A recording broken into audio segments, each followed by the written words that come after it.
Katrina by Robert Louis Stevenson.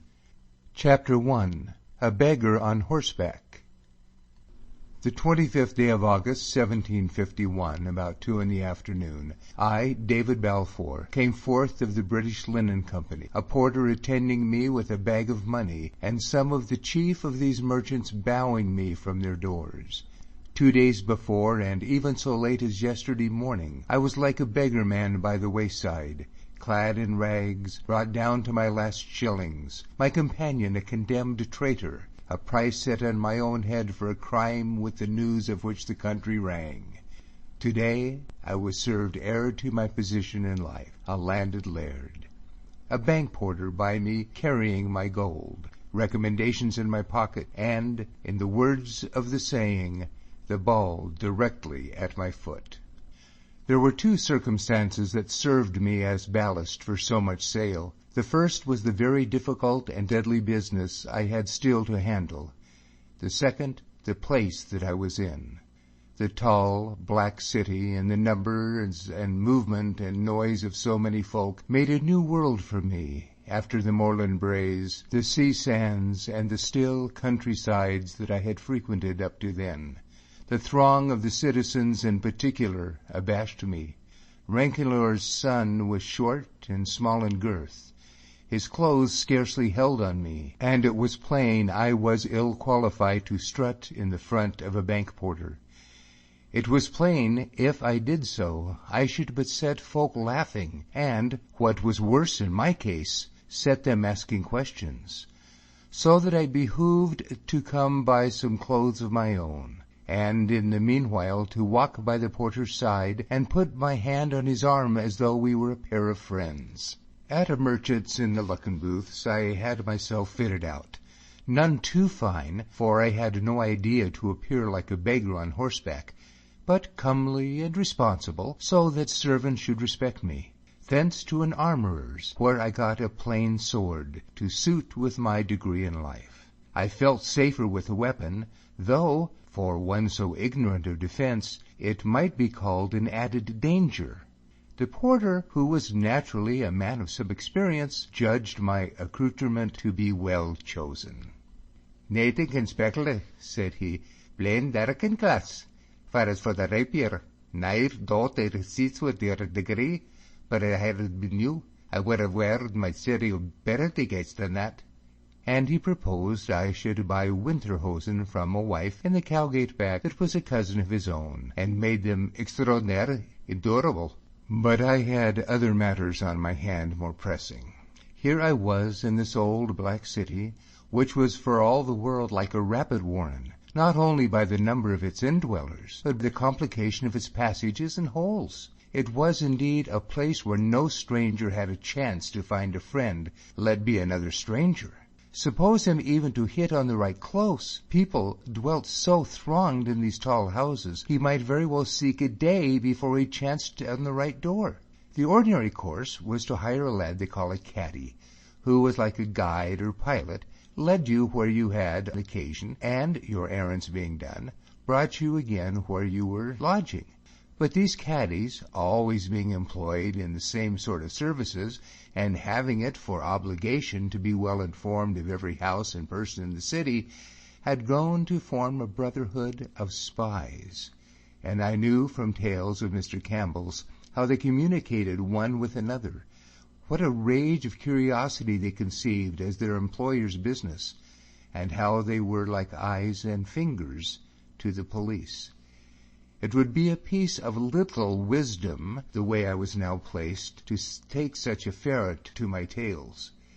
I had 3 visits to make, all immediately needful.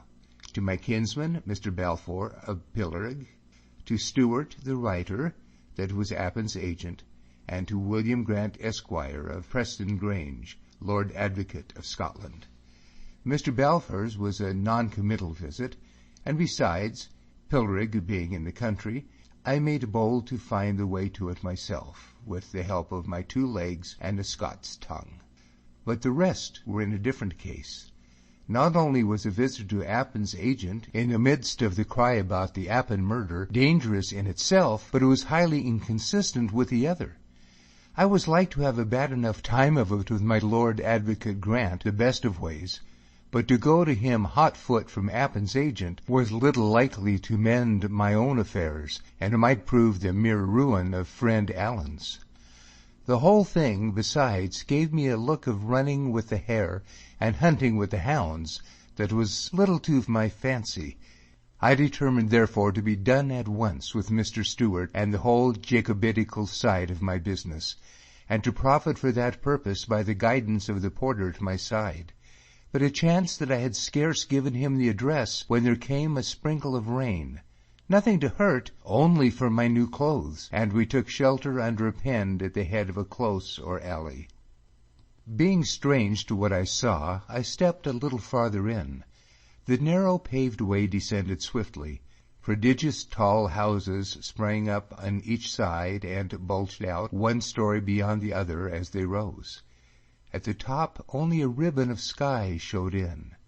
By what I could spy in the windows, and by the respectable persons that passed out and in, I saw the houses to be very well occupied, and the whole appearance of the place interested me like a tale. I was still gazing when there came a sudden brisk tramp of feet in time and a clash of steel behind me. Turning quickly, I was aware of a party of armed soldiers, and in their midst a tall man in a great coat. He walked with a stoop that was like a piece of courtesy, genteel and insinuating.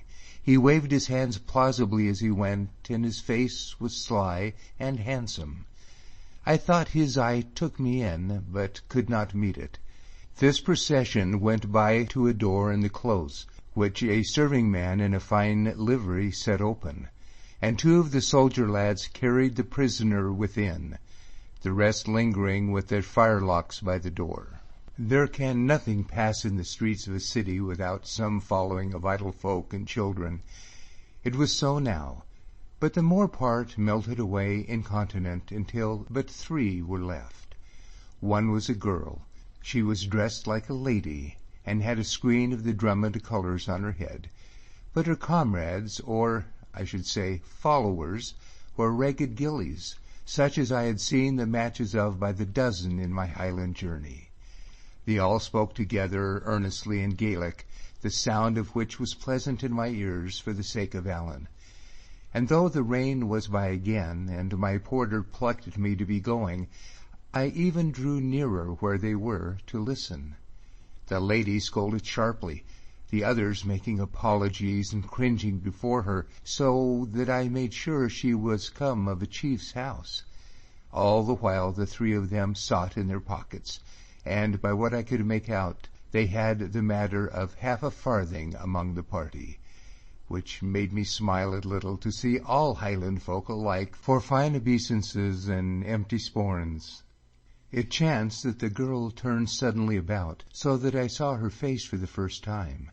There is no greater wonder than the way the face of a young woman fits in a man's mind and stays there, and he can never tell you why.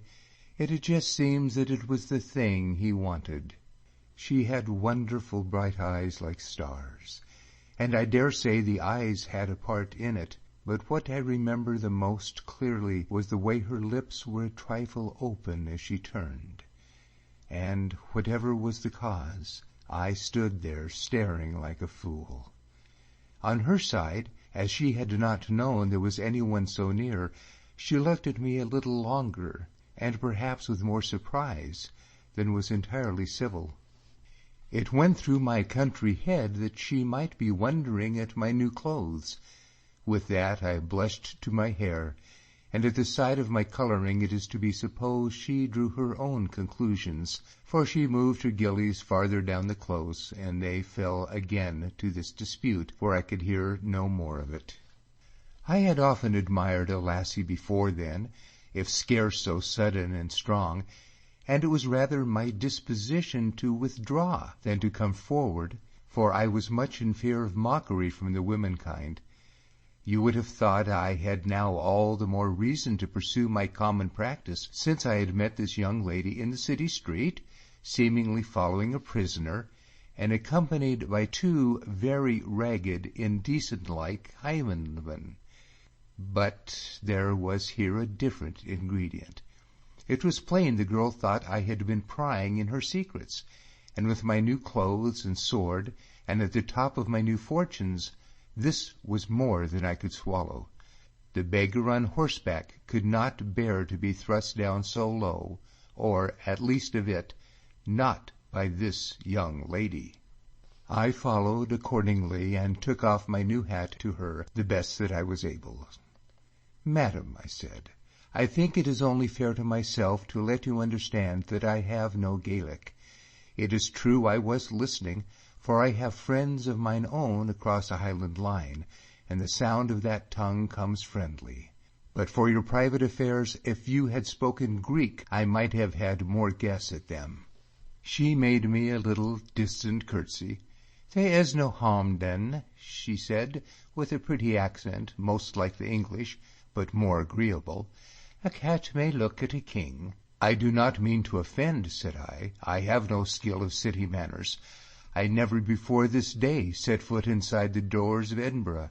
Take me for a country lad, it's what I am, and I would rather I told you than you found it out."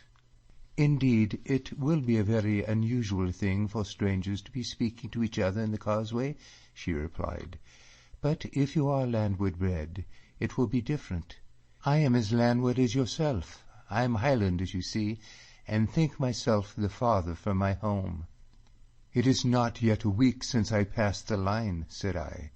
"Less than a week ago I was on the braes of Balwhither." "Balwhither!" she cries. "Come ye from Balwhither? The name of it makes all there is of me rejoice. You will not have been long there, and not known some of our friends and family?" "I lived with a very honest, kind man called Duncan du MacLaren," I replied. "Well, I know Duncan, and you give him the true name," she said. "And if he is an honest man, his wife is honest indeed." "Aye," said I, "they are fine people, and the place is a bonny place." "Where in the great world is such another?" she cries. "I am loving the smell of that place and the roots that grow there." I was infinitely taken with the spirit of the maid. "I could be wishing I had brought you a spray of that heather," says I. "And though I did ill to speak with you at the first, now it seems we have common acquaintance. I make it my petition you will not forget me. David Balfour is the name I am known by. This is my lucky day, when I have just come into a landed estate, and am not very long out of a deadly peril. I wish you would keep my name in mind for the sake of Balwhither," said I, "and I will yours for the sake of my lucky day." "My name is not spoken," she replied with a great deal of haughtiness. "More than 100 years it has not gone upon men's tongue, save for a blink. I am nameless, like the folk of peace. Katrina Drummond is the one I use." Now, indeed, I knew where I was standing. In all broad Scotland there was but one name proscribed, and that was the name of the MacGregors.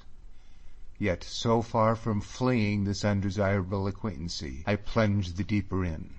"I have been sitting with one who was in the same case with yourself," said I, "and I think he will be one of your friends. They call him Robin Oig." "Did ye so?" cried she. "Ye met Rob?" "I passed the night with him," said I. "He is a fowl of the night," said she. "There was a set of pipes there," I went on, "so you may judge if the time passed." "You should be no enemy in all events," said she. "That was his brother there a moment since, with the red soldiers round him. It is him that I call father." "Is it so?" cried I. "Are you the daughter of James Moores?" "All the daughter that he has," said she, "the daughter of a prisoner, that I should forget it so, even for 1 hour, to talk with strangers." Here one of the gillies addressed her in what he had of English, to know what she, meaning by that himself, was to do about Tasheenan. I took some note of him for a short, bandy-legged, red-haired, big-headed man that I was to know more of to my cost. "There can be none the day, Neil," she replied.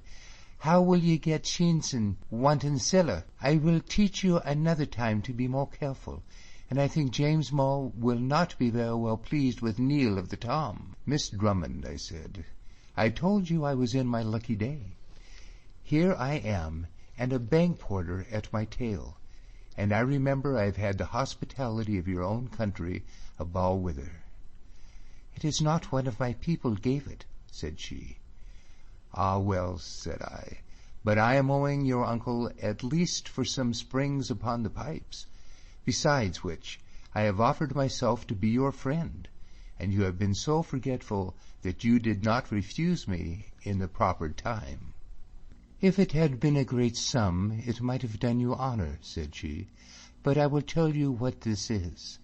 James Mole lies shackled in prison, but this time past they will be bringing him down here daily to the advocates. The advocates, I cried, is that? It is the house of the Lord Advocate Grant of Peston Range, she said. There they bring my father one time and another, for what purpose I have no thought in my mind, but it seems there is some hope dawned for him. All the same time they will not let me be seeing him, nor yet him write, and we wait upon the King's Street to catch him. And now we give him his snuff as he goes by, and now something else. And here is his son of trouble, Neil, son of Duncan, has lost my 4-penny piece that was to buy that snuff, and James Mall must go wanting, and will think this daughter has forgotten him. I took 6pence from my pocket, gave it to Neil, and bade him to go about his errand. Then to her, that 6pence came with me by Balwhither, said I. Ah, she said, you are a friend of the Gegara. I would not like to deceive you either, said I. I know very little about the Gegara, and less of James Mole and his doings, but since the while I have been standing in this close, I seem to know something of yourself. And if you will just say, a friend to Miss Katrina, I will see you are the less cheated. One cannot be without the other, said she. I will even try, said I. And what will you be thinking of myself, she cried, to be holding my hand to the first stranger? I am thinking nothing but that you are a good daughter, said I. I must not be without repaying it, she said. Where is it you stop? To tell the truth, I am stopping nowhere yet, said I, being not full 3 hours in the city. But if you will give me your direction, I will be so bold as come seeking my 6pence for myself. Well, that I can trust you for that? She asked. You need have little fear, said I. James Mole could not bear it else, said she. I stop beyond the village of Dean, on the north side of the water, with Mrs. Drummond Ogilvy of Allardyce, who is my dear friend, and will be glad to thank you. You are to see me, then, so soon as what I have to do permits, said I, and the remembrance of Allan rolling in again upon my mind, I made haste to say farewell. I could not but think, even as I did so, that we had made extraordinary free upon short acquaintance, and that a really wise young lady would have shown herself more backward. I think it was the bank porter that put me from this ungallant train of thought. I tell you that you be lad of some kind of sense, he began, shooting out his lips. You are not likely to gang far this gate. A fool in the serra soon parted. But you are a green gallant, he cried, and the viltje is they. Gereken up your weber, Jos. If you dare to speak of the young lady, I began. Larry, he cried, houders and savers. Waar het Larry? Kon nooit Larry? O kroon voeren hem. Larry's, maar it were you see nor acquainted in Embro. A clasp of anger took me. Here, I said, lead me where I told you, and keep your foul mouth shut. He did not wholly obey me, for though he no more addressed me directly, he very imprudent sang at me as he went in a manner of innuendo, and with an exceeding ill voice and ear. A small lay come down the street, her coppers did flee. She crossed to look a hint to you, and who see her negligee. We're going east and west, we're going on G, we're going east and west to Court and Malili. End chapter 1.